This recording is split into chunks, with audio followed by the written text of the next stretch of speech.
Hey guys, and welcome to OBB TV. Now, eating sustainable seafood is something we have huge control over. You see, it's us, the people buying seafood, that can really make a world of difference. So what is sustainable seafood? Well, to put it simply, it is seafood that comes from sources and fishing techniques that has had minimal impact on our ocean and our environment.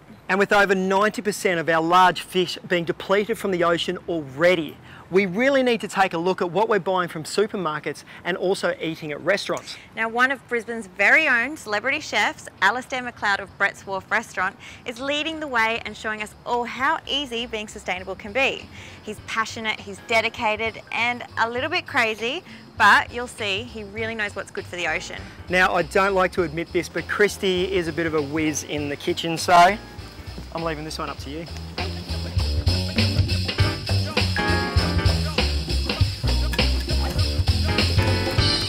Alistair. Hello, hello. Hi, how you going? I'm all right.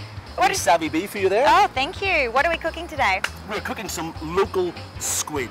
It's something that, you know, when it's at its very, very best, it's a very joyful thing for a cook to cook. It's very elemental, it's very simple and quick to cook, and there's loads of it. There's loads of it. It's in abundance. Sounds good. Sounds divine. All right, what do we do? Okay, so you're going to assist me and by serving it with a salad that's sort of reminiscent of a salad niçoise, which sort of most people have heard of. Okay. And it has elements of green beans. All right, green So beans. they've already been cooked just in some boiling salted water until they just sort of yield. You know they yield when they just sort of split like that. Beautiful. And then just other wee elements. Alistair, this sustainable seafood movement, it's sort of like a bit of a fashion at the moment, isn't it? It is. It is a thing though that I take very, very, very seriously. I've run the seafood restaurant here, Brett's, for the last 10, 12 years, and there's a real sort of there's a commitment on my part to I think to ensure that my guests are across what they're eating. I'm the father of two wee girls, Lily and Sasha, and I want them to know that there's going to be the seafood, a whole lexicon, a whole diverse range of seafood available whenever they're as old as I am. Of course, very important. So what do the clientele think about this sustainable movement? They like it. They like it, and they can taste the difference. I mean, 70% of seafood in Australia is imported. That really offends me when we do have a diverse range and an abundance of seafood. Maybe not the big names, and some things we shouldn't be eating now. Let's say orange roughy and swordfish and bluefin. Shouldn't be eating them anymore. Yeah. But then there's threadfin, there's blue salmon, there's pumpkin trevally, there's wild barramundi. They have closed seasons. We've learnt a lot, I believe, in this country from the old country. Yeah. The future is potentially bright if we can get this message across. Yeah. So is it important to you to educate people on where they get their seafood from?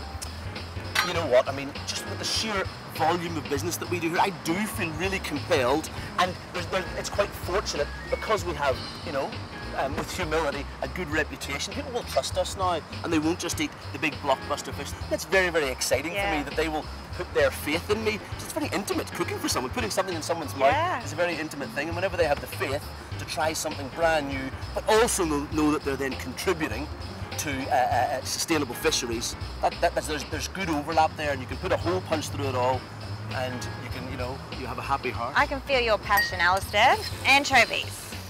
Now. Well, yeah, maybe not everyone likes anchovies, but they're providing the salt. That's the salt note, Okay. I'm going to take your word for it. Maybe just put one in then. Okay, I'm going to put one in. Yeah. And then. There's one. And then a little bit of salt with your right hand. Okay. Oh, so you just go like this, little pinch. Oh, look at that! Look at that! Chef. You're a pro. You're a pro. Dave will be very proud. And I really overcook my squid at home. What's the secret? Is to get the pan really, really hot, incandescently hot, and then flash fry it. Right. And the second it goes from translucent to opaque, stop cooking. And so it's a lovely sort of elegant, simple dish that is just so appropriate for being in the subtropics. Well, that's the thing. People at home have got to be able to cook, this at home. This is what everyone wants to be able to do, and choose their seafood, from the right places. Exactly. And that couldn't be simpler. Beautiful. Anoint it with a little bit of basil mayonnaise so that we can charge an extra $1, chef. Oh, good. Just here and there. Apparently, like we don't care. Look at that. Everything from within, 50 kilometres of where we're standing right now. Beautiful. Yum. Can I take this to Dave? We're sharing. Yeah, I thought this was the chef's treat. Come on.